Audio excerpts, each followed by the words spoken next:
Hello students, आज हम thermodynamics जो कि बीटेक सेकेंड ईयर का बहुत ही इम्पोर्टेंट सब्जेक्ट है उसकी तीसरी यूनिट शुरू करने जा रहे हैं। और ये यूनिट बहुत ही ज़्यादा इम्पोर्टेंट है क्योंकि इस यूनिट का आगे भी बहुत उपयोग आपको करना है। तो चलिए शुरू करते हैं। Second law of thermodynamics. First law of thermodynamics जब हमारे पास था तो सेकेंड लॉ ऑफ थर्मोडायनेमिक्स की जरूरत क्यों पड़ी? क्योंकि फर्स्ट लॉ हमें क्या बताता है कि एनर्जी इज कंजर्व्ड, और वो हमें ये नहीं बता पाता कि जो प्रोसेस है उसकी डायरेक्शन क्या है। मतलब हम हमेशा ये बताते हैं कि प्रोसेस 1 से 2 हो रहा है, ये हम बताते हैं, लेकिन यदि हमें ये पता करना है कि प्रोसेस 1 से 2 हो रहा है या 2 से 1 हो रहा है तो ऐसा कोई तरीका है या नहीं है। तो इस ड्रॉबैक की वजह से सेकेंड लॉ को यूज किया गया। और सेकेंड लॉ हमें क्या बताता है कि किसी प्रोसेस के होने की डायरेक्शन, मतलब वो प्रोसेस किस डायरेक्शन से 1 से 2 हो रहा है या 2 से 1 हो रहा है। तो इसीलिए इसको डायरेक्शनल लॉ भी कहा जाता है। तो why second law? First law क्योंकि हमें एनर्जी कंजर्व्ड है ये बताता है और कोई डायरेक्शन नहीं बताता प्रोसेस के बारे में। सेकेंड लॉ हमें क्या बताता है कि direction of a process through the concept of entropy. तो ये जो डायरेक्शन हमें पता चलती है ये कॉन्सेप्ट ऑफ एंट्रोपी के द्वारा पता चलती है। पॉजिटिव, नेगेटिव या इक्वल टू 0, ये हम नेक्स्ट सब्जेक्ट उसमें पढ़ेंगे चैप्टर में। तो पहले पढ़ते हैं सेकेंड लॉ ऑफ थर्मोडायनेमिक्स। अब इस लॉ को समझने से पहले कुछ इंपॉर्टेंट चीजें जो इसमें हमारे लिए आवश्यक है जानना। थर्मल रिजर्वायर, एनर्जी रिजर्वायर, मतलब जैसा कि रिजर्वायर एक ऐसी चीज मानी जाती है जैसे हमारा जो समुद्र है, सी, वो एक रिजर्वायर है, क्योंकि उसमें जो कैपेसिटी ऑफ सी है वो हम काउंट नहीं कर सकते, उसे मेजर नहीं कर सकते। उसमें से 5 बाल्टी पानी निकाल लो या 10 बाल्टी पानी उसमें डाल दो तो उसकी कैपेसिटी का हम अंदाजा नहीं लगा सकते, मतलब उसकी कैपेसिटी में कोई चेंज नहीं हुआ। ऐसे ही थर्मल रिजर्वायर, एनर्जी रिजर्वायर का मतलब क्या है कि उसमें से एनर्जी निकाल लो तो उसके टेम्परेचर पर कोई प्रभाव नहीं होगा। तो इसमें दो हम रिजर्वायर मानते हैं, एक होता है सोर्स और एक होता है सिंक। सोर्स किसे कहते हैं? जो कि एनर्जी सप्लाई करता है, थर्मल एनर्जी को सप्लाई करता है बिना टेम्परेचर में चेंज हुए, मतलब जिससे एनर्जी सप्लाई की जाती है। और सिंक किसे कहते हैं? जो एनर्जी को एब्जॉर्ब करता है बिना टेम्परेचर को चेंज किए। तो एनर्जी मिल रही है तो भी टेम्परेचर में चेंज आना चाहिए, और एनर्जी ले रहे हैं, निकाल रहे हैं किसी से, तो भी टेम्परेचर में चेंज आना चाहिए। लेकिन क्योंकि इसके आगे थर्मल एनर्जी रिजर्वायर लिखा हुआ है तो रिजर्वायर का मतलब ये है कि इसमें से जब हम एनर्जी निकालेंगे या इसको देंगे तो इनके टेम्परेचर पर कोई भी प्रभाव नहीं पड़ेगा, इनका टेम्परेचर चेंज नहीं होगा। तो सोर्स किसे कहते हैं? जो सप्लाई करता है। सोर्स का मतलब वही है जहां से सोर्स, मतलब जहां से सप्लाई शुरू हो रही है। और सिंक का मतलब है जो एब्जॉर्ब कर रहा है, क्योंकि उसके पास पहले ही कमी है, सिंक है।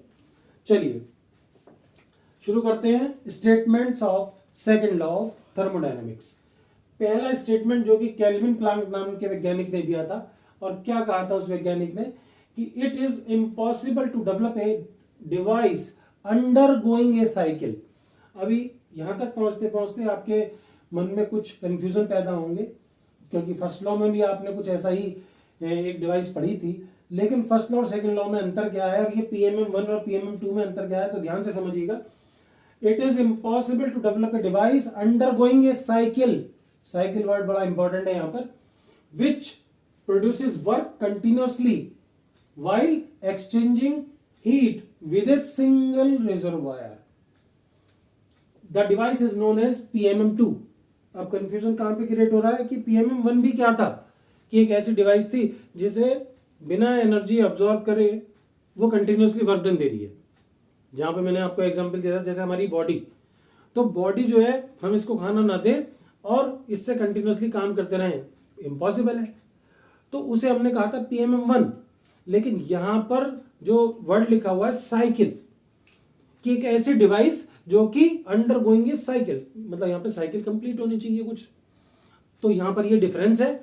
और दूसरा डिफरेंस क्या है? Which is taking heat from A single reservoir, exchanging heat from A single reservoir. Single reservoir का मतलब क्या है? वहां पर हम हीट जो ले सकता है, वो जो डिवाइस थी वो हीट कई सोर्सेस से ले सकती है, लेकिन यहाँ पर एक सिंगल रिजर्वायर ही होना चाहिए। तो ये दोनों डिफरेंस है जो इस डिवाइस को PMM1 से डिफरेंट बनाते हैं। तो PMM2 इसका नाम हुआ। This device is known as PMM2। और PMM का मतलब क्या था, यदि आपको याद हो तो PMM और यहां पे आ गया 2, तो क्या नाम था इसका, परपिचुअल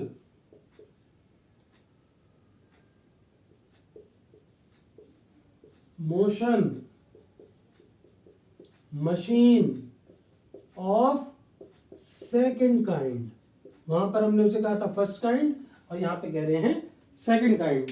बड़ी ही इंपॉर्टेंट है और 2 नंबर में ये बहुत ज्यादा पूछ ली जाती है, क्योंकि यदि आप रिजर्वायर से हीट ले रहे हैं और वो सारी की सारी वर्क डन में कन्वर्ट हो रही है, जो कि इम्पॉसिबल है, तो यदि हम इस डिवाइस की एफिशिएंसी निकालना चाहें जो कि एक साइकिल पर काम कर रही है, तो उसकी एफिशिएंसी कितनी होगी। एफिशिएंसी हमेशा क्या होती है, आउटपुट अपॉन इनपुट, और आउटपुट क्या है, W work done upon heat supplied. तो PMM2 या तो यदि आप यहां से देखेंगे हीट वर्क डन के बराबर है या वर्क डन हीट के बराबर, दोनों ऐसे कह सकते हैं। इस डिवाइस के लिए जितनी आई उतनी ही कन्वर्ट हो गई, तो ये इसके बराबर या ये इसके बराबर। तो W की जगह Q लिख सकते हैं या Q की जगह W लिख सकते हैं। तो आंसर आया आपका 1 एंड दैट इज 100%। इसका मतलब PMM2 यदि कोई है जो कि इम्पॉसिबल है, वैसे तो है ही नहीं, तो उसकी एफिशिएंसी 100% होगी। लेकिन the efficiency of PMM2 is 100%, but PMM2 is impossible, ये तो पॉसिबल है ही नहीं। इसलिए according to the second law क्या मिला हमें, 100% efficiency of any engine is impossible, हो ही नहीं सकता। ऐसा कोई इंजन नहीं है जो कि सारी की सारी जो उसको हीट सप्लाई करे वो उसको 100% वर्क में कन्वर्ट कर दे, क्योंकि जितने भी इंजन होते हैं या जितनी भी डिवाइसेस होती हैं उनमें सबसे बड़ा जो लॉस होता है वो फ्रिक्शनल लॉस होता है, जो आप आईसी इंजन वगैरह में भी पढ़ेंगे अभी आगे, कि फ्रिक्शन लॉस मतलब इंडिकेटेड पावर, ब्रेक पावर और फ्रिक्शनल पावर। इंडिकेटेड पावर वो होती है जो इंजन के अंदर डेवलप होती है जब भी कोई साइकिल कंप्लीट होती है, और जो हमें ब्रेक पावर होती है वो आउटपुट मिलती है, जो ब्रेक मतलब व्हील्स पे मिलती है। तो वहां से इंजन के अंदर से वहां तक जो पावर में रिडक्शन होता है वो किसकी वजह से होता है, फ्रिक्शन की वजह से। तो जो इन दोनों का डिफरेंस होता है that is called frictional power. इसीलिए किसी भी इंजन की एफिशिएंसी 100% नहीं हो सकती। तो चलिए, ये आपने अभी केल्विन प्लैंक स्टेटमेंट पढ़ा, और इस स्टेटमेंट पर हमारा क्या काम करता है, क्योंकि हम थर्मोडायनेमिक्स पढ़ रहे हैं, तो कौन सी डिवाइस आएगी, हीट इंजन। तो हीट इंजन एक ऐसी डिवाइस होगी, अभी हम इसको डिटेल में पढ़ते हैं। तो इसके केल्विन प्लैंक स्टेटमेंट पर कौन सी डिवाइस काम करती है, हीट इंजन।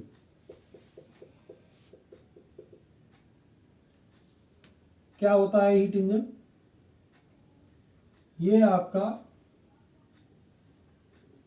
रिजर्वायर है,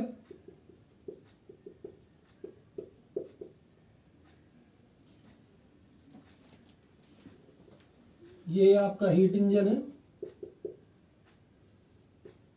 ये आपको हीट इंजन से वर्क डन मिल गया, इसको आपने Q1 हीट सप्लाई कर दी और यहां से Q2 हीट रिजेक्ट हो गई,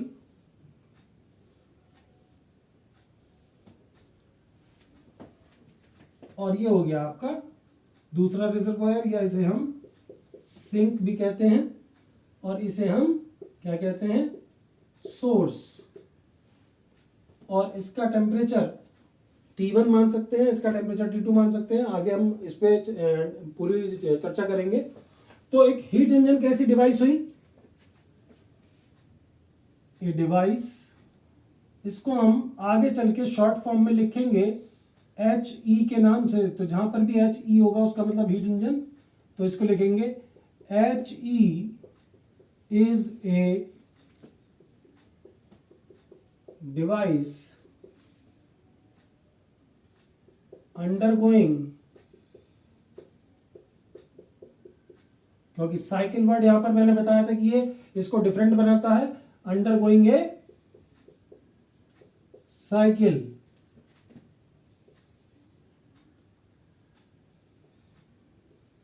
absorbing heat from a reservoir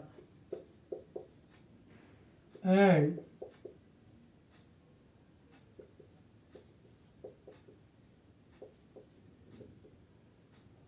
converting it partially, मतलब इसका कुछ पोर्शन। हीट इंजन एक ऐसी डिवाइस है जो कि एक साइकिल पे काम कर रही है और ये एब्जॉर्ब कर रही है heat from A reservoir and converting it partially into work and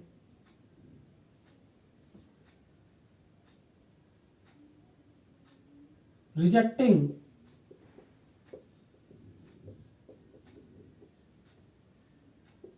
partially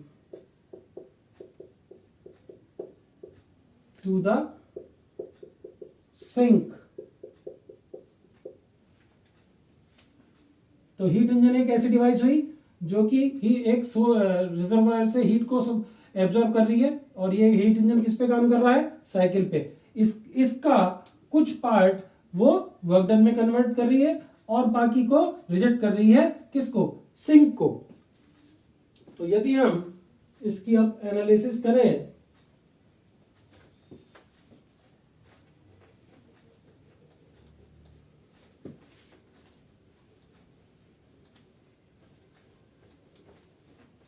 और इसकी एफिशिएंसी निकालने की कोशिश करें तो efficiency of heat engine equals to कितना होगा। एफिशिएंसी हमेशा क्या होती है, आउटपुट अपॉन इनपुट। इसके लिए आउटपुट तो W है, इनपुट क्या है, Q1।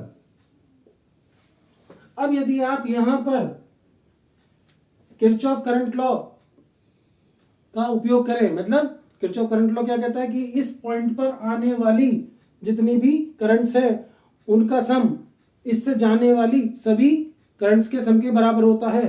तो आप कह सकते हैं कि Q1 बराबर किसके होगा, W प्लस Q2। तो यहां से W की वैल्यू आ गई Q1 माइनस Q2।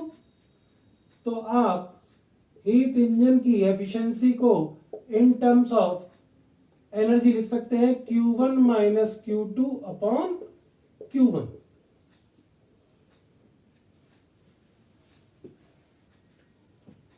तो ये आपने हीट इंजन के बारे में जानकारी ली। अब आता है इसका सेकंड लॉ का दूसरा स्टेटमेंट, और ये आपका दोनों के लिए अप्लाइड है, चाहे वो रिवर्सिबल साइकिल हो या वो इररिवर्सिबल।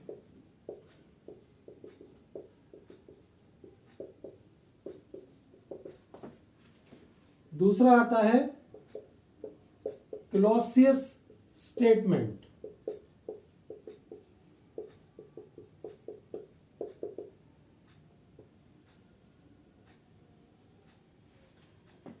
क्लॉसियस स्टेटमेंट क्या कहता है, और इसे हम आगे चल के CS से डिनोट करेंगे।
क्या कहता है ये स्टेटमेंट कि इट इज इम्पॉसिबल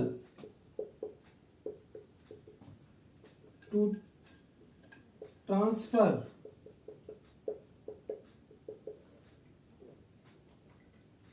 एनर्जी जो कि हीट है from a low temperature body to a high temperature body without any external work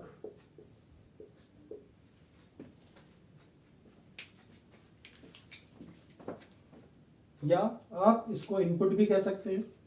चलिए, तो क्लॉसेस स्टेटमेंट क्या कहता है कि लो टेम्परेचर बॉडी से हाई टेम्परेचर बॉडी पर हीट ट्रांसफर बिना वर्क डन के या बिना किसी इनपुट के संभव नहीं है। जब तक हम इस डिवाइस को कोई इनपुट नहीं देंगे तब तक ये लो टेम्परेचर बॉडी से हाई टेम्परेचर बॉडी पर वर्क ट्रांसफर नहीं कर सकती, क्योंकि हमेशा क्या देखा गया है कि हाई टेम्परेचर बॉडी से लो टेम्परेचर बॉडी पर हीट ट्रांसफर अपने आप होता है। तो ये जो हमारी मशीन है, ये जो डिवाइस है, ये हमारी कैसी है? इम्पॉसिबल। तो पॉसिबिलिटी क्या बनेगी अब? तो इसकी पॉसिबल कंडीशन पर दो चीजें काम करती हैं, जिसमें पहला है रेफ्रिजरेटर, जो सभी के घर में है, और ये इसी साइकिल पर काम करता है इसका कि लो टेम्परेचर बॉडी। तो अब हम यहां पर आपको रेफ्रिजरेटर की साइकिल बना करके दिखा रहे हैं। यहां से हीट ली गई, ये आपने हाई टेम्परेचर बॉडी को हीट ट्रांसफर कर दी और इसे इनपुट दे दी W के रूप में, Q2, Q1, और ये क्या है? हाई टेम्परेचर बॉडी, और ये है आपकी लो टेम्परेचर बॉडी, और इसे कहते हैं हम रेफ्रिजरेटर। कैसे समझिए अब इसको। बेसिकली रेफ्रिजरेटर आपका क्या है? लो टेम्परेचर बॉडी, क्योंकि उसके अंदर के टेम्परेचर को हमें रिड्यूस करना है, कम करना है, तभी हम उसके अंदर ठंडक कर पाते हैं। तो अंदर का टेम्परेचर रिड्यूस करना है, तो उसमें से क्या करना पड़ेगा? उसमें से हीट निकालनी पड़ेगी।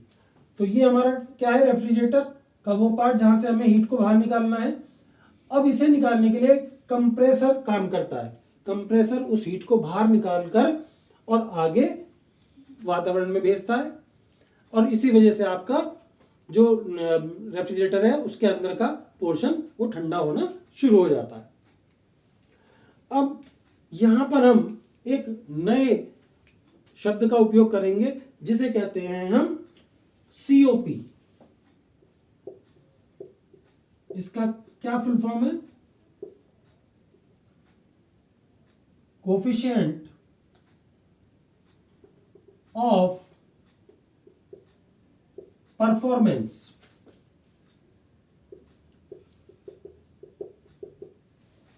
क्या कहते हैं? COP को कोफिशिएंट ऑफ परफॉर्मेंस।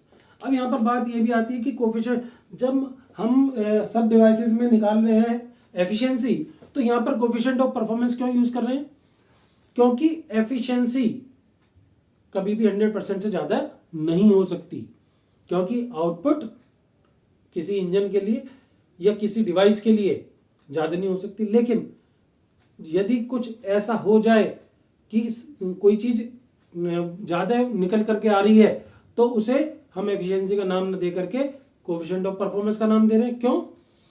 कि हमने इनपुट कम दी लेकिन आउटपुट ज़्यादा आ गई। कभी कभी होता है कि हम किसी काम को करते हैं और उसमें हमें कम एफर्ट के द्वारा ज़्यादा रिजल्ट मिल जाते हैं, तो वहाँ पे तो एफिशिएंसी ज़्यादा हो गई, तो हम उसे ये तो कह नहीं सकते कि 150% एफिशिएंसी हो गई, तो वहाँ हम क्या कहते हैं, इसका कोफिशिएंट ऑफ परफॉर्मेंस जो है वो 1.5 टाइम्स है। तो उसी का उपयोग इसलिए किया गया क्योंकि एफिशिएंसी कभी भी 100% से ज़्यादा नहीं होती। तो कोफिशिएंट ऑफ परफॉर्मेंस रेफ्रिजरेटर के लिए क्या होगा, होगा वही कि आउटपुट अपॉन इनपुट। तो ये क्या है, डिजायर्ड आउटपुट अपॉन इनपुट। अब डिजायर्ड आउटपुट क्या है, दुनिया का सबसे बढ़िया रेफ्रिजरेटर कौन सा है जिसमें से जितनी ज्यादा हीट बाहर निकल जाए तो वो उतना ज्यादा ठंडा होगा। तो इसका मतलब हमारे लिए आउटपुट तो ये हो गई डिजायर्ड आउटपुट और इनपुट हो गई ये, तो हम इसे लिख सकते हैं Q2 अपॉन W। और फिर से किरचॉफ के करंट लॉ के द्वारा यदि आप यहां पर देखोगे तो W plus Q2 equals to Q1, तो W बराबर Q1 माइनस Q2। तो कोफिशिएंट ऑफ परफॉर्मेंस रेफ्रिजरेटर के लिए कितना होगा, Q2 upon Q1 minus Q2। ये हमने इक्वेशन 1 मान ली। और इसी साइकिल पर एक और डिवाइस काम करती है जिसे कहते हैं हम हीट पंप।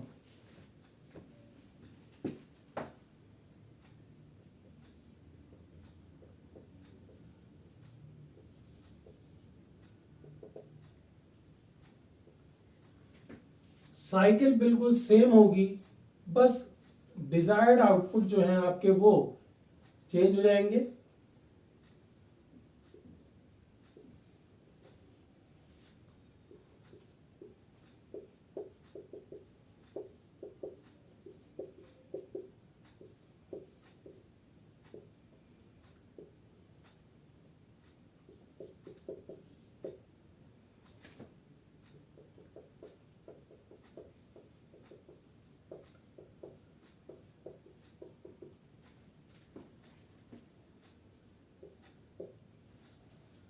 अब एक हीट पंप का मतलब क्या है, जैसे हमारे घरों में होता है ब्लोअर, हम जाड़े के दिनों में विंटर में एक ब्लोअर लगा देते हैं, वो कमरे को गर्म कर देता है। तो ब्लोअर कौन सा अच्छा होगा, जो ज्यादा से ज्यादा हीट फेंक सके कम से कम इनपुट के साथ। तो आउटपुट क्या हुई हमारे लिए कि कितनी हीट वो दे रहा है, तो हमारे लिए ये डिजायर्ड आउटपुट हो गई और ये हमारे लिए इनपुट तो वही रहा। तो यदि मैं सीओपी किसके लिए निकालूं, हीट पंप के लिए, तो मेरे लिए डिजायर्ड आउटपुट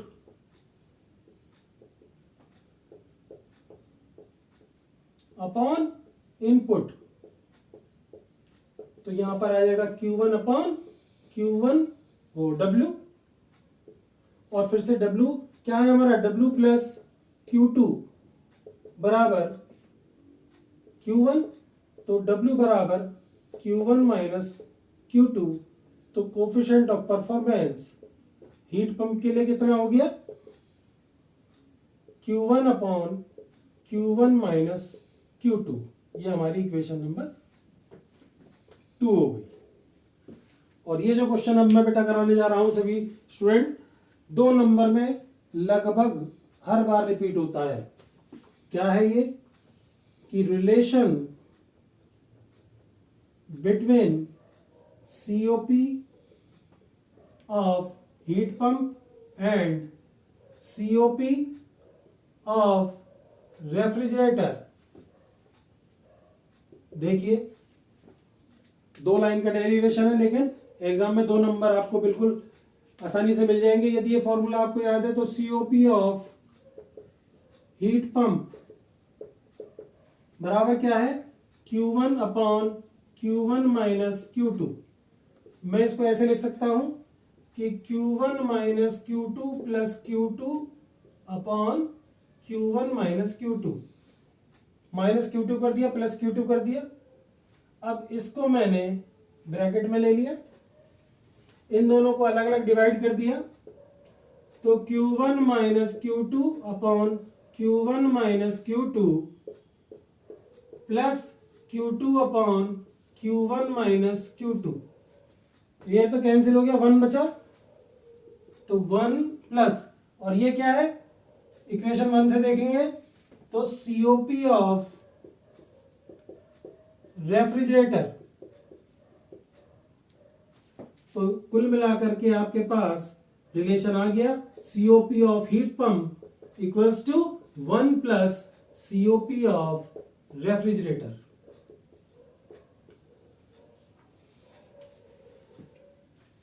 तो स्टूडेंट्स, आज हमने सेकंड लॉ की शुरुआत करी और हमने सबसे पहले ये देखा कि फर्स्ट लॉ के बाद सेकंड लॉ की जरूरत क्यों पड़ी, क्योंकि ये law through the concept of entropy हमें क्या बताता है, डायरेक्शन ऑफ द प्रोसेस। और फिर हमने स्टेटमेंट देखे कि फर्स्ट लॉ के कौन कौन से स्टेटमेंट है। पहला है केल्विन प्लैंक, जिसके ऊपर हीट इंजन काम करता है, और सेकंड है क्लॉसियस स्टेटमेंट, जिसके ऊपर दो डिवाइस काम करते हैं, रेफ्रिजरेटर एंड हीट पंप। और उन दोनों के COP के बीच में हमने एक रिलेशन निकाला। यहां तक का पोर्शन आपको जो AKTU के एग्जाम्स 6 तारीख से शुरू होने जा रहे हैं, वहां पर आपको यहां से कम 5 नंबर का मिल जाएगा। तो अगली वीडियो और भी ज्यादा महत्वपूर्ण बनने वाली है, क्योंकि अब आने वाले जितने भी सेकंड लॉ के डेरिवेशंस हैं या न्यूमेरिकल्स हैं, वहां से आपको सीधे 7 नंबर से 10 नंबर का न्यूमेरिकल मिलने वाला है। तो सब्सक्राइब करना बिल्कुल ना भूलें, और जिससे कि आपको आने वाली सारी वीडियोस समय पे प्राप्त हो। समय बहुत कम बचा है, हर दिन बड़ा कीमती है, बढ़िया से पढ़ाई करते रहिए और वीडियो को देखते रहिए। Thank you very much.